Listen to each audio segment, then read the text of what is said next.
Mariano Paredes y Arriaga was a Mexican military leader and politician who briefly served as the President of Mexico during a crucial period in the Mexican-American War, 1846 to 1848.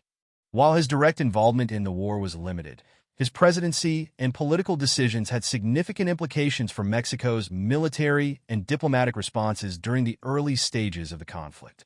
1. Early life and political background. Born in 1797, Mariano Paredes y Arriaga had a long career in the Mexican military and held various government positions. He was part of Mexico's political and military elite, and his political affiliations shifted throughout his career, often aligning with conservative factions. Paredes served in several military campaigns, gaining a reputation as a capable, if ambitious, officer. 2. Paredes' presidency and the outbreak of war. Paredes came to power in 1846 during a period of political instability in Mexico. At the time, Mexico was struggling with internal divisions, and the country was dealing with the repercussions of losing Texas, which had declared its independence in 1836. Following the annexation of Texas by the United States in December 1845, tensions between the two countries reached a breaking point. In March 1846, after a series of political shifts, Paredes led a military coup against President Nicolas Bravo and assumed the presidency of Mexico. His rise to power came at a time when Mexico was facing mounting pressure from the United States, which was determined to expand its territory. Paredes' leadership occurred just before the official outbreak of the Mexican-American War.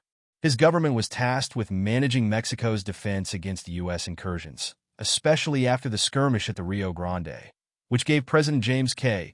Polk the justification to declare war on Mexico. 3. Paredes' role during the war. Though Paredes did not play a prominent direct role in the actual military campaigns of the Mexican-American War, his leadership was instrumental in the early stages of the conflict. His government declared war on the United States in April 1846, and he called for the mobilization of the Mexican military. However, his administration struggled with disunity and political infighting, which hindered the organization and effectiveness of the Mexican military response. Paredes faced significant internal opposition during his presidency, particularly from other military leaders. By the fall of 1846, Paredes was ousted from power, largely due to his inability to effectively lead the country through the growing crisis.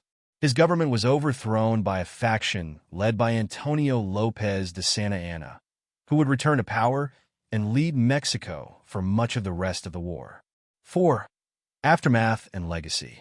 After his ousting, Mariano Paredes retired from the political scene and was exiled to Cuba, where he spent the remaining years of his life. Paredes' brief presidency did not leave a lasting legacy in terms of military success or diplomatic achievement. His inability to unite Mexico in the face of the U.S. threat and the instability during his tenure contributed to the country's challenges during the Mexican-American War. Despite his relatively minor role in the conflict, Paredes is remembered as a figure who tried, albeit unsuccessfully, to lead Mexico during one of the most tumultuous periods in the country's history. His presidency was marked by political upheaval, and his leadership was ultimately overshadowed by the more influential figures like Santa Anna, who would lead Mexico through the rest of the war. Conclusion. Mariano Paredes y Arriaga's time as President of Mexico during the Mexican-American War was brief and tumultuous. While he did play a role in declaring war on the United States, his inability to effectively manage the war effort or unite the Mexican military and political factions contributed to Mexico's eventual defeat. His legacy remains largely overshadowed by the events and leaders that followed, particularly the rise of Santa Anna during the conflict.